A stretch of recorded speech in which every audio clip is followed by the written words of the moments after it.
Welcome to the High Value Sales Show of Eversprint.com. I'm Malcolm Louie, the managing member of Eversprint, and today we're speaking with Shaun Buck, the CEO of the Newsletter Pro, the nation's largest custom print newsletter company. Welcome to the show, Shaun. Hey, thanks for having me, Malcolm. Excited to be here. Shaun, you grew your company's revenue from $3 million in 2014 to $6.8 million in 2017, a 125% increase. And in 2019, you're on pace to hit around $10.7 million. Before we talk about how you grew your company so fast, can you briefly share what your company does beyond my quick intro and how your company differs from the competition? Yeah, absolutely. So what we do is we help people convert more of their prospects into customers, generate more referrals, and decrease their lost customers or their churn, right? So we do that. The vehicle we use is actually a newsletter. And so that's the actual physical product, but the goals are to convert more prospects, get more referrals, and lower your churn rate. And so the way we do this is we use a combination of calling our clients, interviewing them, and then telling their story or ghostwriting that content in their voice. And we do a combination of basically a lot of relationship marketing and relationship building tactics, and then specific calls to action to help them achieve whatever their particular objective is, which is usually, again, one of those three things that I mentioned earlier on.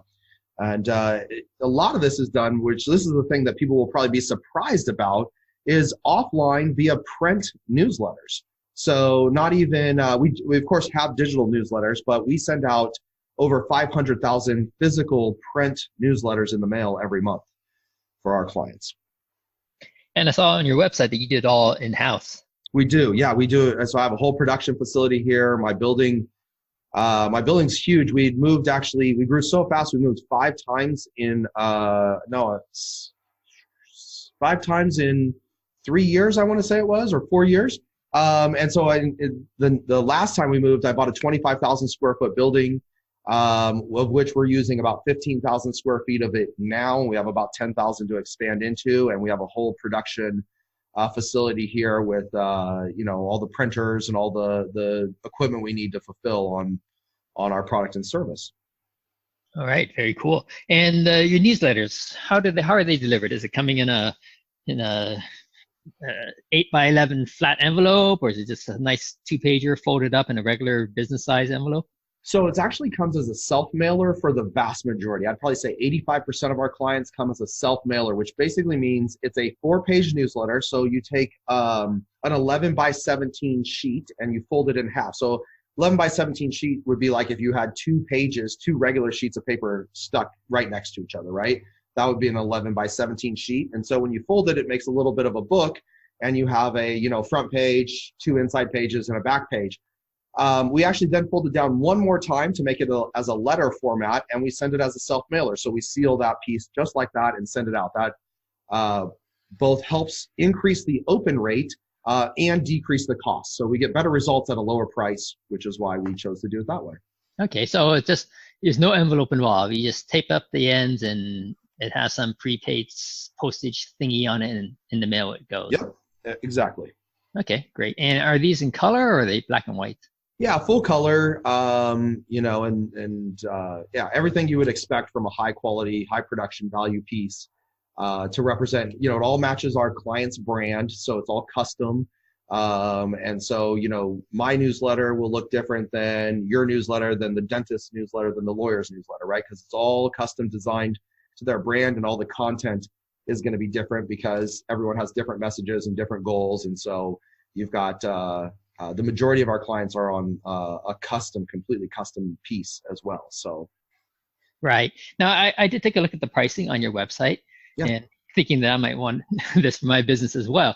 And I saw one where it appears like your customers or clients provide you with the content, and then the second one where you help them or generate the content as well. Which one's more popular between the two? Well, so we don't have customers don't provide typically any content on either of the packages. One package, it's usually just how much custom content you get, right? So sometimes they get to choose from a variety of articles if they're on some of the lower end packages, right? So they get a couple of custom pieces. and then they choose from more stock content. Or if they're on one of our full custom packages, which is the most popular package, I would estimate that somewhere around 75% of our customers are on a full custom package. That would be where the next level would come in. So it's all about how much custom content is designed. But our goal is for this to be a very, very simple piece for our clients. Our average client, we need about 20 minutes a month from them and about from the actual owner. And then we usually need about another 45 minutes, give or take, from someone on their team who we work with on the project. And then we take care of all the rest of it. If they're going with the less custom content, it actually takes them even less time to get done, right? So we try to make it as turnkey and easy as possible, because everyone has a job. They already have a job, right? Running their business. So figuring out how to create a newsletter, both digitally and offline, figuring out how to write all that content, have it edited, they don't need to figure any of that out. We just handle all of that for them. So the less expansive package has stock content as opposed to custom-made content, whereas your other package is all custom. Is that right? Yeah, it has less custom. So they usually get 1 to 2 articles on the less expensive package, right? Where they're going to get more like 4 or 5 articles, 3 to 5 articles depending on what they're writing about, but 3 to 5 articles on the full custom package. So yeah. Right. So for the less expensive one though, is the content still custom made for them, or is it stock content that you're pulling from your library? No, so what happens is we go by categories, right? So let me give you an example. If you're in a business-to-business category, what's going to happen is we're going to have a newsletter that 3 of the pages are all just kind of business-to-business content. So it might be an article I wrote teaching someone how to generate more leads, or it could be a sales conversion article or something along those lines in there, but you can't change those particular pieces. Then we're going to interview you, definitely interview you for the cover article.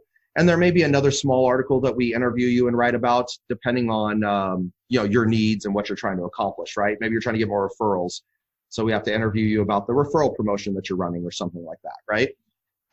And so, yeah, it is partially stock content, but it is stock content that we have chosen, and it's all niche specific. So if you're for example, we work with a lot of lawyers. So we have a law-based one. So we know the content is appropriate for clients of law firms, right? And so it's not just completely generic content. That's where I think a lot of people make mistakes, is they try to put out completely generic content that doesn't make any sense. So I'll give you an example. Like 3 months ago, we wrote an article in our financial advisor one, which was talking about the 7 money tips to teach your grandkids. So it's very relevant to the industry. It's just not necessarily completely custom for you, right? Like we use that article across, 30 or 40 financial advisor clients who are on that program, let's say. I don't know how many are on it, but now if you go up to the higher end package, then you may still have an article or 2 that is, like, for example, we have a section that we put in a lot of the newsletters because it's really popular. It's called Take a Break. And it's just, think of the Sunday funnies, right? You remember, like, back in the day, you'd get the Sunday paper, you'd read comics. Everyone enjoys, something funny, something, entertaining. I always say, like, who makes more money? Teachers or entertainers? Entertainers typically make more money. And so we might have a section where we've got some really funny memes that we've, bought, or we might have some cartoons that we've purchased that were drawn out, if that's your style. You'd rather have like more of a comic strip in there, right? Like whatever it happens. So you might get a piece like that in there, but then the whole rest, everything else in that newsletter may be either researched content, where we researched a topic that is relevant to your reader and wrote it just for you, or we interviewed the CEO or one of their clients or something along those lines, and then wrote an article based off of that interview that we did. But we always write it, when we do that kind of stuff where we're interviewing it, we interview and then write in the person's voice who we're interviewing. So it would sound like, Malcolm, we interviewed you, and it'd sound like it was written by you, all right? They wouldn't know it was written by one of my ghostwriters. And to give you an example, actually, I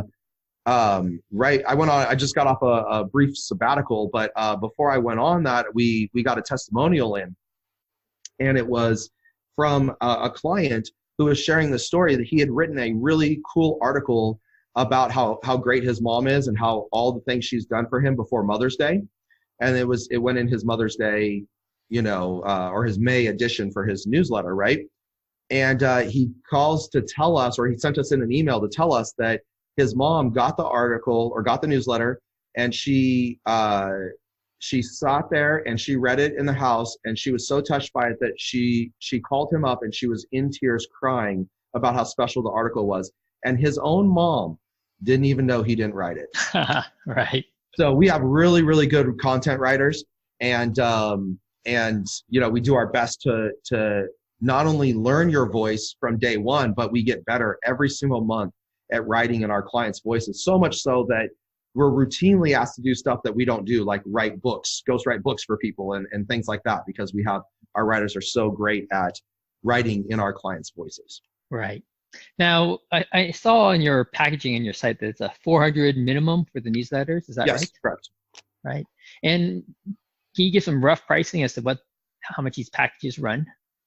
Yeah, so it all just depends. Like, if you can get in at 400 newsletters, if you're going with what we call a semi-custom program, which was the first description, those are going to run about $7.99 a month.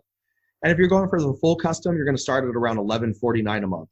Now, those packages, as you add volume, right, the price starts to actually drop really, really fast, right? Because a lot of our expenses as a company are actually in the content creation. That is the most expensive part of what we do. The printing and postage is actually cheaper in most cases than the content creation side of getting the newsletter out, right? So as people go up and they're going to mail, so for example, you might be 400 newsletters might be $1,100, but 10,000 newsletters, is somewhere around, $6,800 or something like that, or it's $7,000, right? So the price starts to drop the higher the volume, because we've done all the heavy lifting of creating the content. Now we just have to send more pieces, right? Right. What's the average size of your customers in terms of the number of newsletters they send out? Yeah, so average person sends out around 1,200 newsletters a month. But we've got them all over the place. We have one 32-page newsletter, which is a huge newsletter. Most people don't need anywhere near. That's more of a magazine that we send out around 25,000 pieces a month for that. And then, like I said, we've got a number of clients who send 400 pieces out a month, and everything in between. So I think the largest we've ever done, I want to say was 30,000 pieces a month. The client was sending out for a number of years, very long time. Unfortunately, right. The partnership broke up, and when the partnership broke up, unfortunately, there went our client. Right. But we do everything from as little as 400 all the way up to tens of thousands. Right. Given the average size of 1,200 newsletters per month relative to you being on track to hit 10.7 million in revenue this year, it sounds like you have a lot of customers. Yeah, we've got a good number of customers. But we're always trying to, always working to hustle and find more, right? So. Right. So now I haven't done the math yet, but how many customers do you have?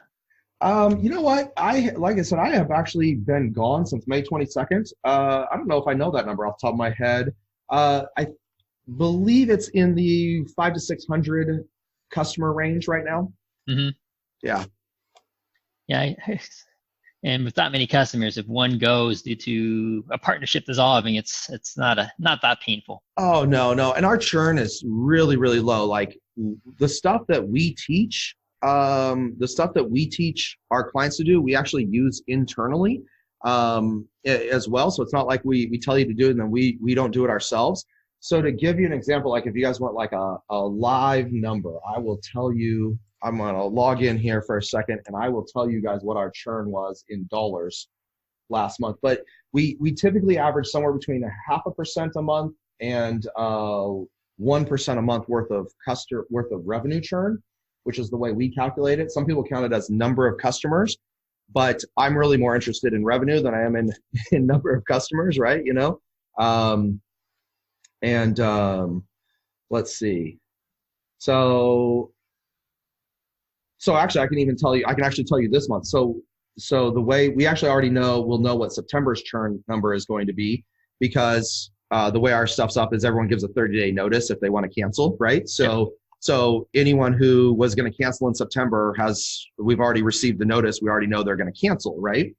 So this month, our revenue churn is $9,961.87 for the month of September. Our best month so far this year was the month of June. We only had $2,140.20 worth of revenue churn. So for a company that's going to do over $10 million, that's pretty low churn. Yeah, that is. We keep our clients. Most of our clients are staying with us for 3.5 or 4+ years. We actually have one client. Our very first client is still a client today. In fact, I happened to just be talking to him right before this interview. So they've been on with us since we started in January of 2011, and been going with us every month since. So nice. Yeah. Are they on grandfathered pricing, or They are on a little bit of grandfathered pricing. I was actually just we were talking some pricing. They were making changes, and I'm like, well, I'm gonna have to do some math on that, because you guys have some pretty aggressive pricing. We have increased it over the years, but not nearly as much. But it's like any business. When we first started out, like we thought that customers were gonna provide content. We thought they would want to provide content, right? So when we set it up initially, that's how we set it up, right? Well, we quickly found out that no customer wants to provide us content, or very, very few want to provide us content, right? And so, what we quickly found out that wasn't the case, and had to change our business model. But yeah, they're paying, like I'm looking at their account, right now. If they were to come and sign up now, they'd probably pay about $700 more a month than they're paying right now, $600. Right. So, and that's only because they're the first customer. Like I've built a great relationship with them. So they're kind of treading, not that they know this, but they're kind of treading on the fact that they're our first customer. I really like them as people, and I'm kind of just eating it, basically, so, but yeah, I mean, I'm okay with it. They're great clients. They've been great clients. They refer a lot, so I let it go. Yeah, definitely. On the long game basis, it still works out. Yep. So you grown the business pretty fast. 3 million in 2014, on track to hit 10.7 million in 2019, 5 years later. What were the 3 biggest drivers of the growth over this time period? So it's a couple things. One of them has been what we call referral partners.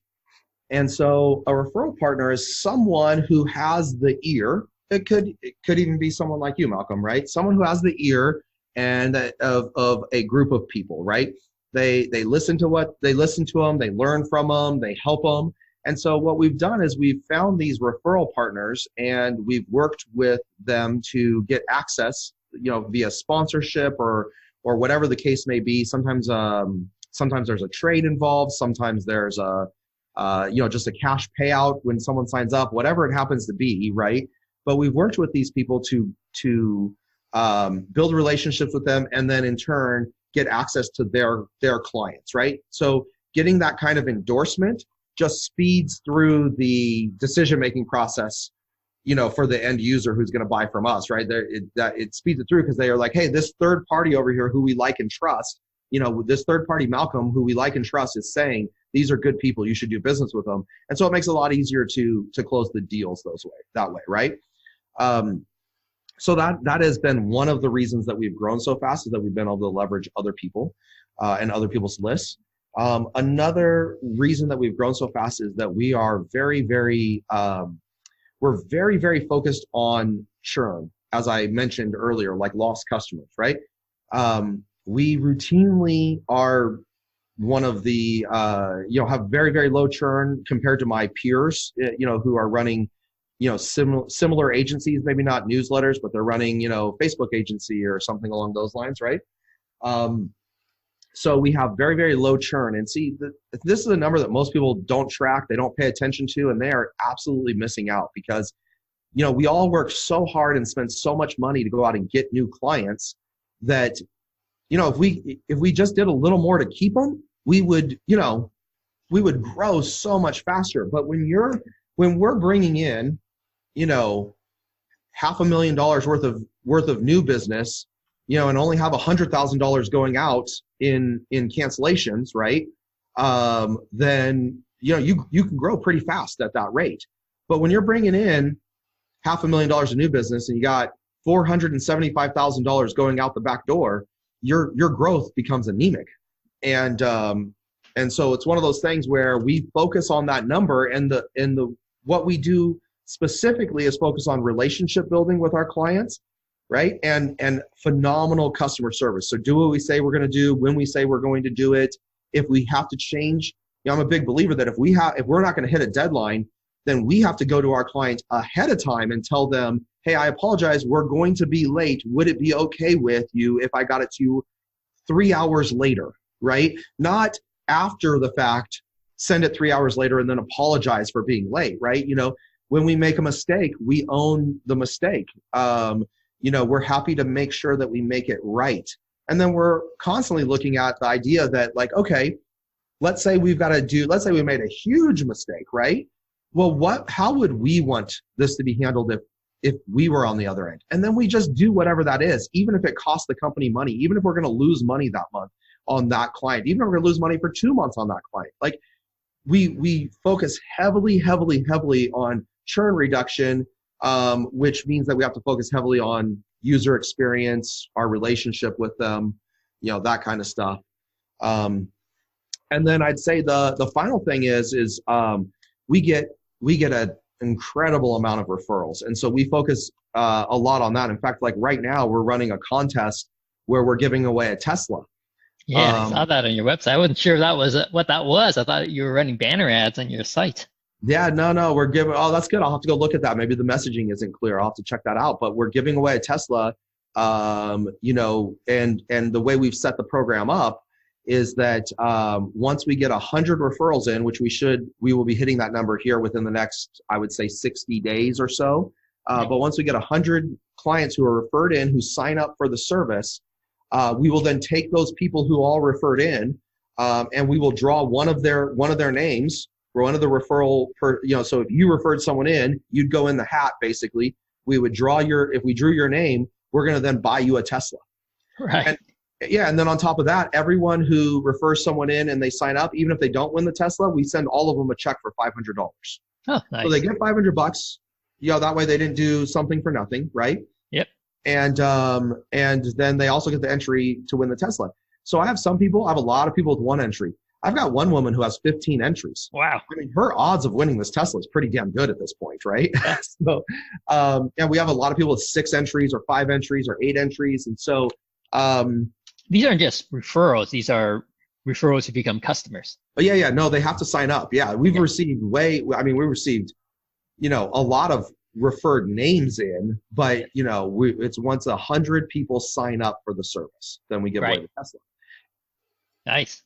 Yeah, and people are probably thinking, oh, that's crazy. But if you actually were to run the math on it and think about it, I get 100 new clients before I have to pay for a Tesla. So I'm being paid in advance of having to buy the Tesla. It's actually some of the best marketing you can do. Yeah. Now the revenue from the 100 clients, is that going to be enough to pay for the Tesla? It'd be enough to pay for. So let me see, 100 clients would be about $2 million in new revenue. So I'll take it. Right.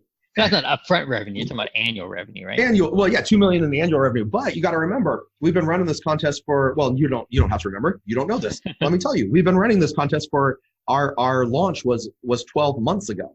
Oh. Right. So, and that's why we knew it'd take us somewhere between 12 and 15 months to get 100 closed deals, because we understand that we're not, our buying cycle is a little bit longer. There's a little bit of education that goes into it. Someone doesn't find us, and then a lot of people buy within the first 30 days, but a ton of people, in fact, last year, we sold $2.1 million of extra annual revenue from people who had been on our list greater than 12 months before they bought. So we know that there's some, we know that there's a buying cycle there that we've got to get through, and ours is a little bit of a longer buying cycle. So yeah, I mean, we absolutely will make the $2 million over the course of the year, right? But I have customers who have now been with us for 12 months, right? Right. We launched it in September last year.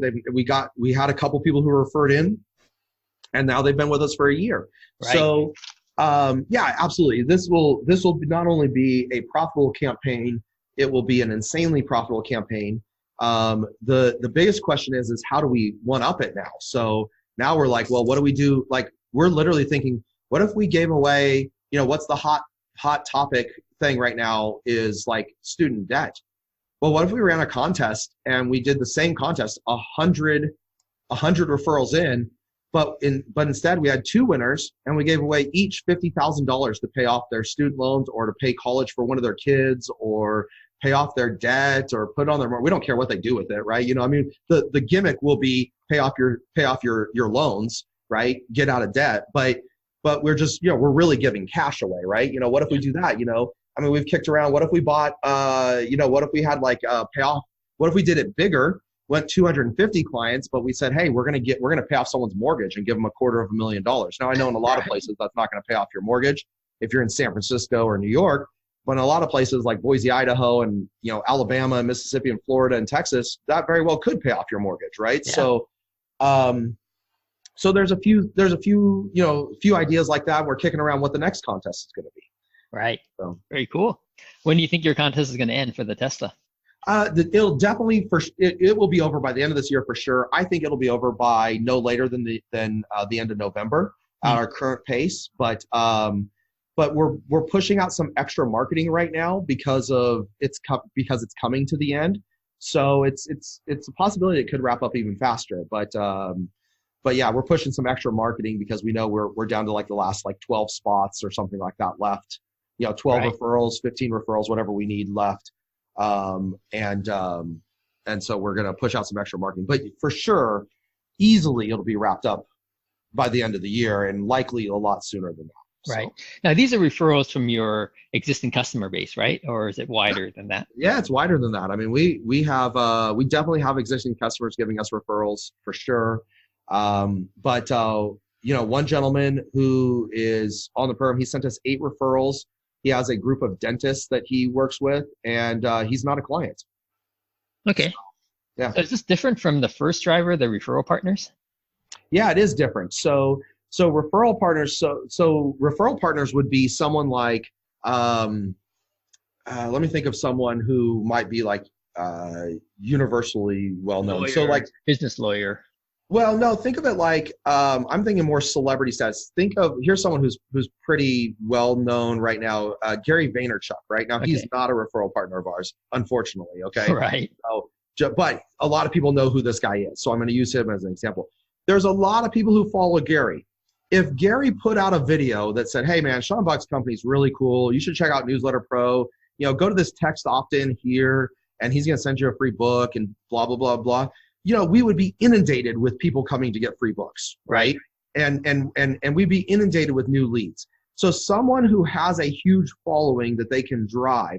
Now, to your point of a business lawyer, we would probably just put those guys up on a regular referral program. Like the other guy, he helps the dentist, I said that's not a client, but has eight referred people in.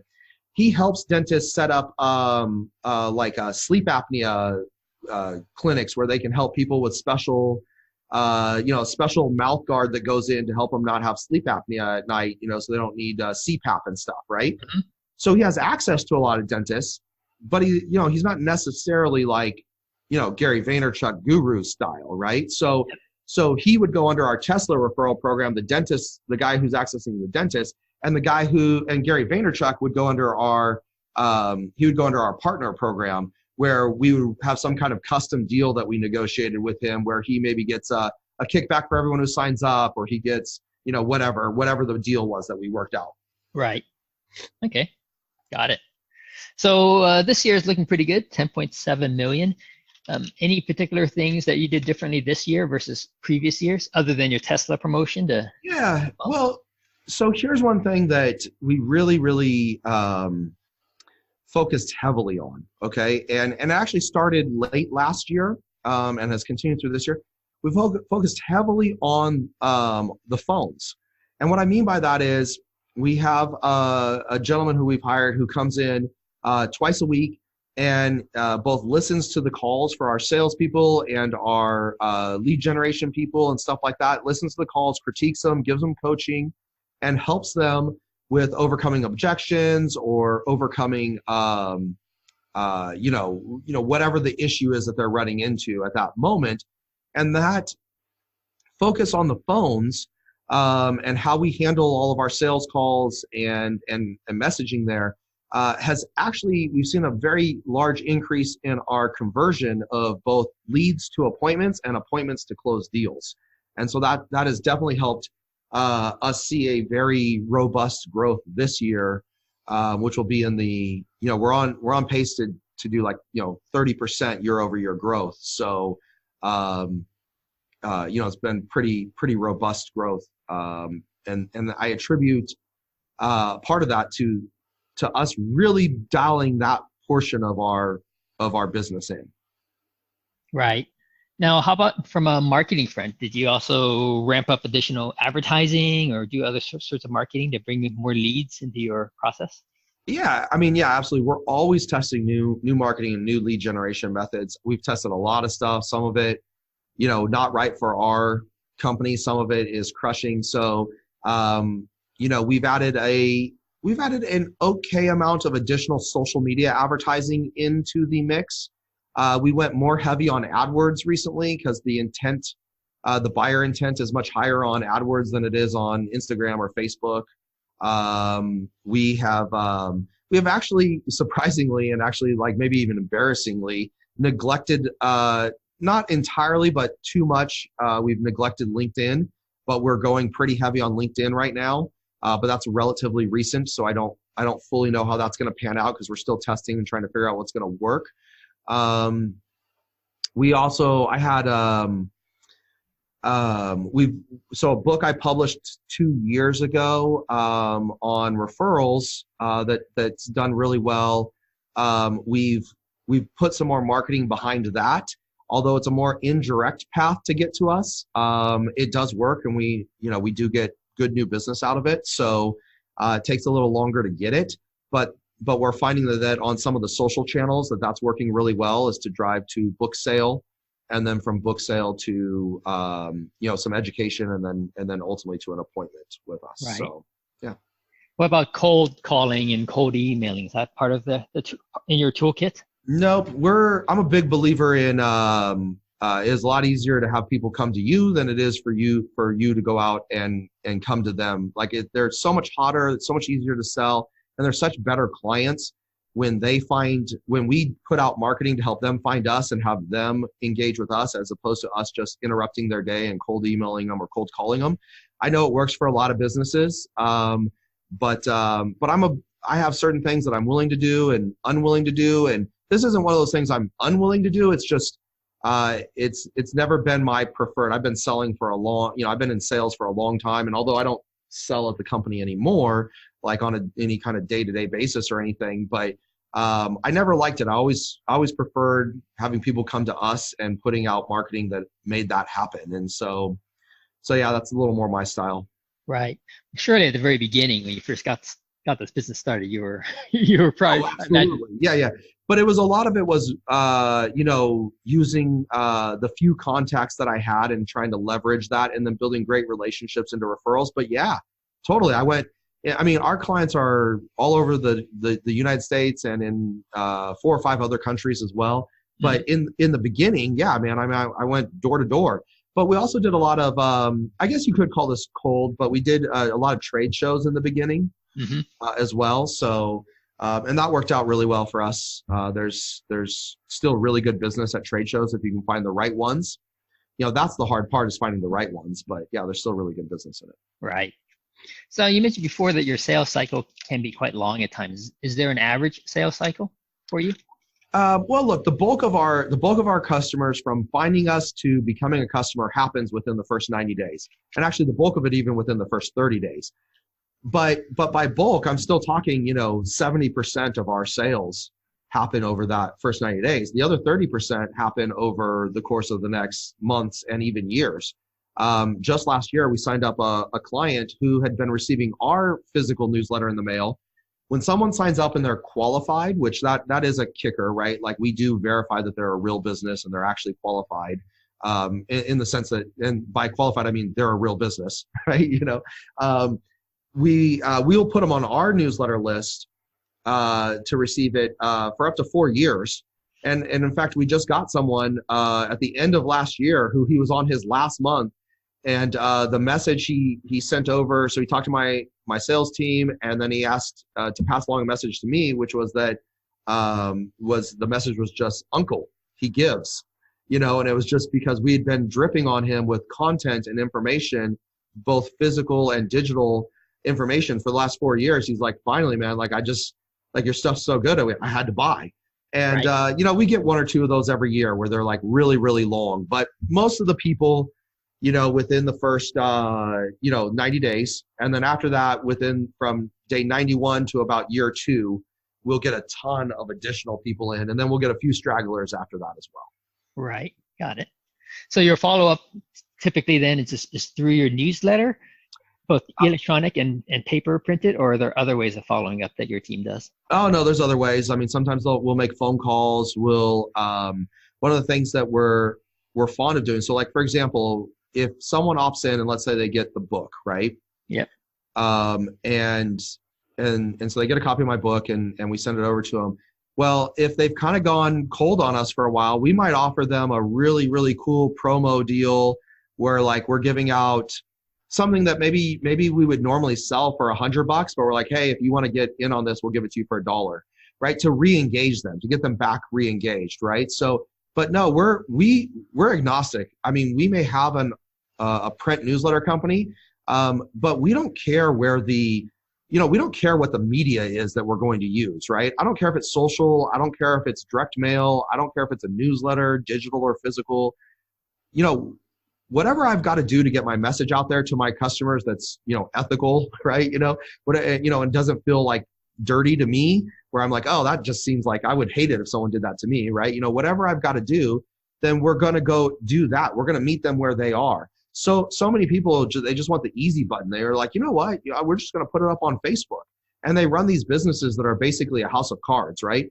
That their business is great right up until the point Facebook decides they're going to ban them, or right up until Facebook increases their prices, or right until Facebook does X, right? And so for us, we're all about how can we contact them as many different ways as possible. So think about it like this. If I generate the lead online, my goal is to take that lead offline as fast as humanly possible.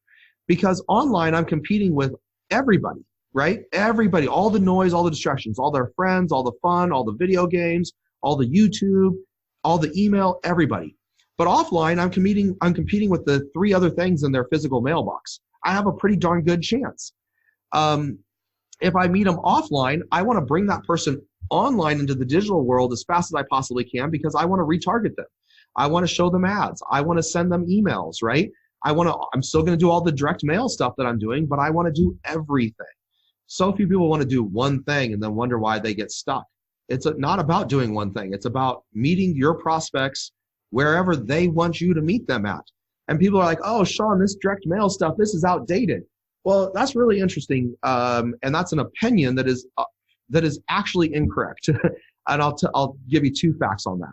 First, the number 1 purchaser of items from catalogs, right? Mail order catalogs, are millennials.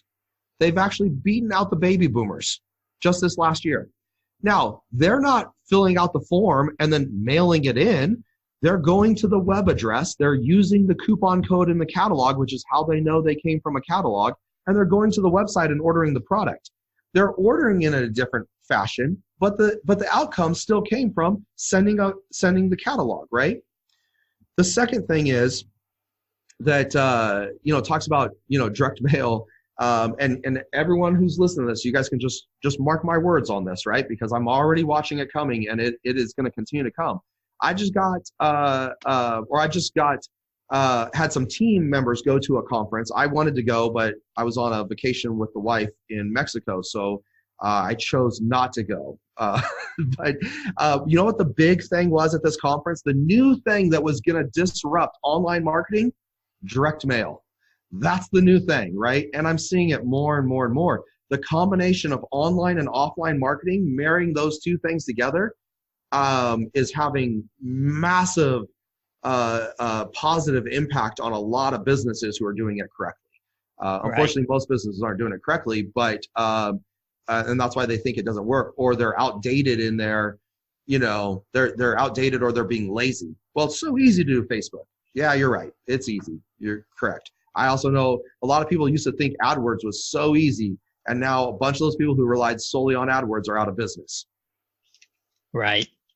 So you yourself run a multi-platform, multi-medium marketing channel, then offline 100%. And online. So what do you do on the offline side? Of course, you do printed newsletter. What else do you do offline? Yeah, so we do direct mail. So for example, when I've talked about sending out the book, right? I've said that a couple of times here, right?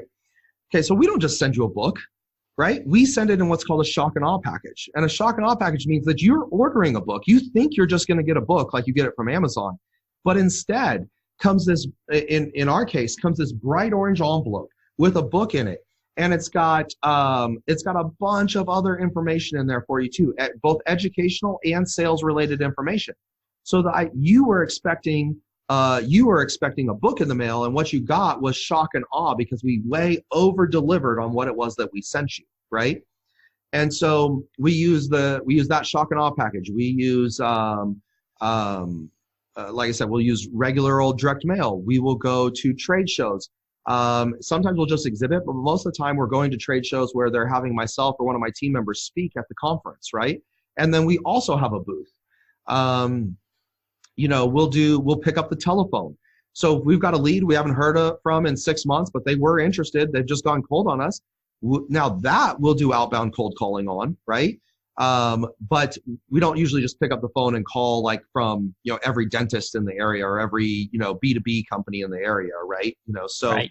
But we'll pick up the phone, we're not scared to dial for dollars in a sense. And so it's a variety of different things, but but they're not silos. They're all used in, we try to make them all work together as much as humanly possible. Right. Now, are you doing all of this in-house? Yeah, we do it all in-house. I take that back. We do have one person who is a contractor who does some of our digital. They run some of our digital marketing for us, and so part of that we're doing it in-house, and part of it they're running it outside. But everything else is done in-house. Yeah. Right. Now you're in Boise, Idaho. Is it Correct. Easy to find people with expertise to do all the things that you mentioned?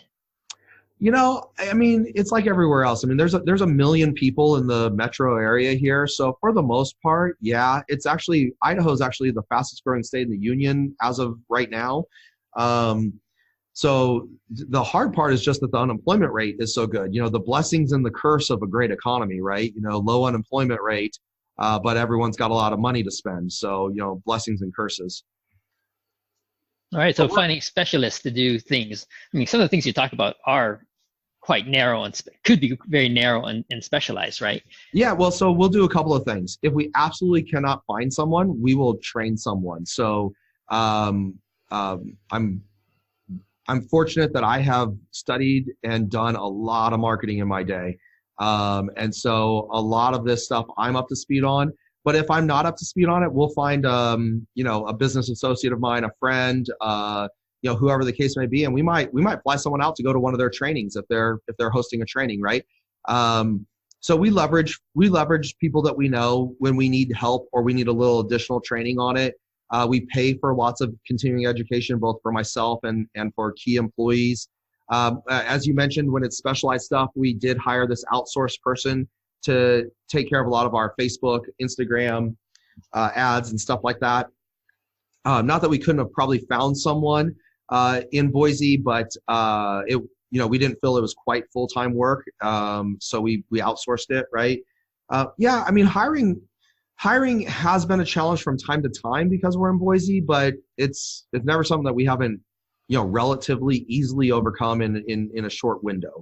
So what would you say looking forward over the next few years? What would be the biggest opportunity and challenge that you're seeing? I know you're talking about the marrying of online and offline marketing as a huge opportunity. Yeah, any other opportunities and challenges that you see coming up? Yeah. So, I mean, one, I think we live like in a time where, I mean, I can see opportunities both, internally and externally, pretty much everywhere I turn right now. Like there's no lack of opportunity for us personally. It's product line expansion, as well as we're doing more in the a little bit more in coaching. And that may seem weird that we're going into more education, but we find that our product requires some education. And so what we're doing is we're providing, in a lot of cases, free or very low cost trainings to entrepreneurs to say, hey, look, do you want to get to 10 million plus? Do you want to get to 1 million plus? Whatever it is that you want to do, like, hey, we will show you how to get there. And we'll do it, where a lot of people are charging a fortune to go do that, where we're doing it very inexpensive because we know an educated customer, an educated prospect is much more likely to buy from us. So we're spending, and ramping up, we're spending money and ramping up time and resources to provide a lot more value from that standpoint, because we know that long term it will convert to more customers for us. And so that's a big, opportunity for us. As far as challenges, I think that probably the biggest challenge that I can see is the fact that so few people seem to be paying attention just in general in business, right? I talk to entrepreneurs all the time who just want to continue doing the things that they've been doing for 5 years and 10 years. And it's like, listen, the world is changing so fast, man. You're about to be left behind. And if we can't show them that they need to evolve what they're doing, they need to evolve their thinking. They need to realize that we're not going to live in, the idea that all physical books are going to go away and everyone's only going to have a Kindle like they were talking about back in 2011 and 12 is just complete BS, and it's not going to happen. And so kind of overcoming one of the biggest obstacles is overcoming the media. The media sits here and talks about business, and they have no clue what they're talking about half the time, unless it's big business, right? But from a small business standpoint, they don't know what they're talking about. So they're telling everyone, these crazy headlines, like, for example, oh, well, a few years back, direct mail was dead. Now direct mail is the thing that's going to disrupt online marketing. Like, you know what I'm saying? Like, overcoming people's understanding of what works and what doesn't work, and having them realize that don't get bored with your own marketing. It doesn't matter. Just as long as the ROIs, as long as it works, as long as it's completing its objective, who cares? Who cares if it's print? Who cares if it's Facebook? Who cares if it's Snapchat? I don't care what it is. Like, if it works, let's do more of it. Do not get bored with your own stuff. That's probably one of the bigger challenges. Even though our clients stay with us for 3.5, 4+ years, a lot of times they're like, no, it's great. I just want to try something else. And it's like, this is like maybe the dumbest statement I think I've heard all year long. I want to try something else. Is it working? Yeah, it's working. But there's this new shiny object over here that someone's promising millions of dollars on. It's like, that's never going to happen. And so I guess kind of overcoming the constant media telling them that, whether it's offline stuff doesn't work or only online stuff, or just scares them. And then now they have, paralysis because they're just scared to make any kind of move, right? They're worried a recession may come. I'm like, you're not doing anything because you're scared that possibly one day a recession will come. Well, one day one's going to come. It's how the economy works. Like, yep. I don't know if that makes, complete sense, but, cause I know I kind of went off on a little bit of a tangent on that one, but yeah, I mean, that's where just overcoming kind of this bad information that's the challenge. Yep. And it's a combination, right? I mean, on one hand, you want to stay abreast as to what's new and can is likely to make an impact, right? The direct mail, for example. And on the other hand, you don't want to give up things that are working well for you just because you want to try something new. So it kind of cuts both ways. Yeah, totally. Yep. 3 last questions for you, Shaun. Yeah. What message would you show on a billboard along the freeway that's only going to be seen for 6 seconds or less? What message would I show? Only going to be seen for 6. I'd probably say, so that's an interesting answer. It depends on what economy we're in. So right now, because the economy is good, my message would be all about referrals. Want to get more referrals and have better clients? Go to this website, right? So I would probably be pushing them towards referrals. Have better than what they've got, more referrals and a better client base, right? If the economy shifts, our message completely changes, and it more heavily focuses on reducing churn. We do really well in a good economy and a slow economy. So we just have to adjust messaging a little bit, and luckily our product works to solve both those issues. So we're in a good spot there. Right. But yeah, that's what it would depend on the economy. But right now, I'd be pushing a referral message and better clients. Okay, got it.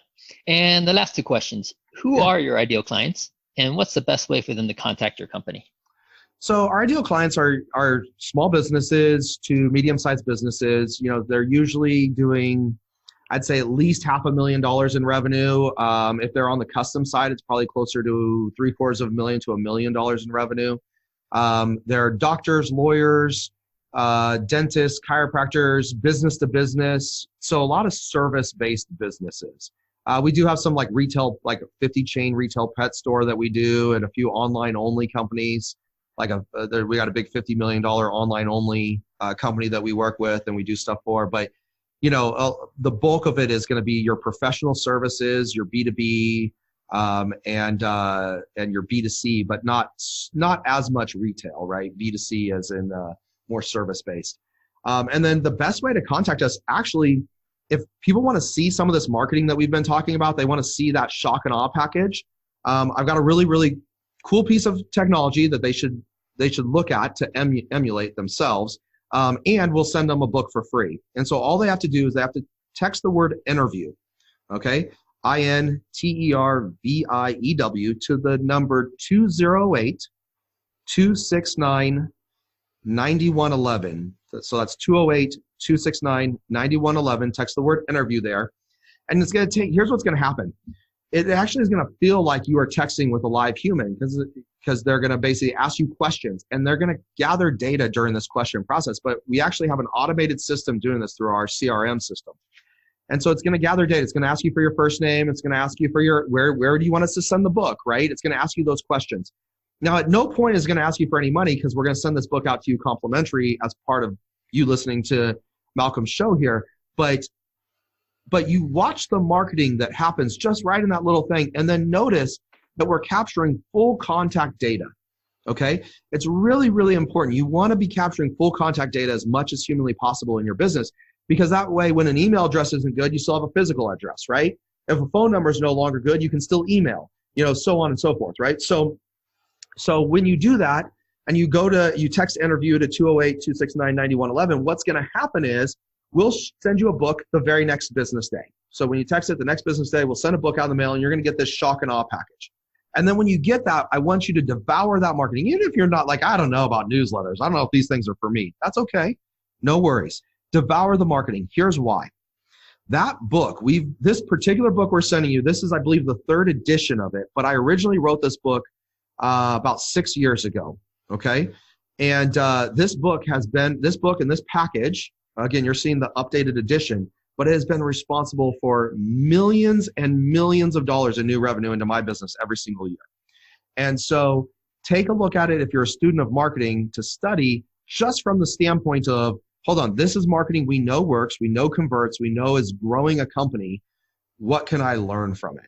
And so that would be the best way to contact us. You can obviously go to our website if you want to check us out, which is just newsletterpro.com. Again, newsletterpro.com. You can check us out there as well. And how does one get onto your physical newsletter list where you keep people on the list for 4 years? Yep. So when they request that book, that will also automatically put them, they'll get that current month's edition of the newsletter in with the book package. So I'm spoiling one of the secrets that's going to be in this shock and awe package for you. And then that will put you on the list, and then you'll get a monthly newsletter from me. My newsletter is 8 pages, this particular one. Again, we don't charge you for this. And we go through there and we give you 8 pages worth of how to grow your business, how to run a business, how to hire people, how to fire people, how to train, all the problems that we all run into running businesses. That's what we talk about in that newsletter every single month. And so, it's fresh new newsletter every month, or do you already have them pre-written and they're just being dripped out? Nope. I write new content every single month for it. Very cool. And you talked before that you qualify to make sure you have real businesses signing up for these things. How are you doing this qualification process here? Yeah, it's simple. We just Google them, right? So like if I Google you and I can't find you, we ask for your business name and we ask for your first name. And if I Google you with your name and your business name and nothing comes up, or it's like I get a Mary Kay page or something like that. Right. We're going to send you a digital copy because we want to be congruent. We promise to send you stuff, but it costs us $20 to send out one of these books. So we're not, we're happy to do it, and we're happy to even do it from an education standpoint, but you absolutely have to be a real business if we're going to send you a physical book that costs the company $20 to do, so. Right. But you've run the numbers. It pays off, right? You've got to. Oh, yeah. We send out hundreds and hundreds and hundreds of these books every single month. And I assure you, it's some of the best marketing. We have run the math, but we did have to cut it back because we probably disqualify about 25% of the leads that come in, where we just have to send them a digital book because there's no way they're going to be able to buy our services. And so in turn, we cannot spend $20 to send you a physical book because like I said, they're a Mary Kay rep. We get that multi-level marketing stuff. And no offense, one of my neighbors, not Mary Kay, but is in another MLM, and this lady makes $100,000 a month. She's crushing it.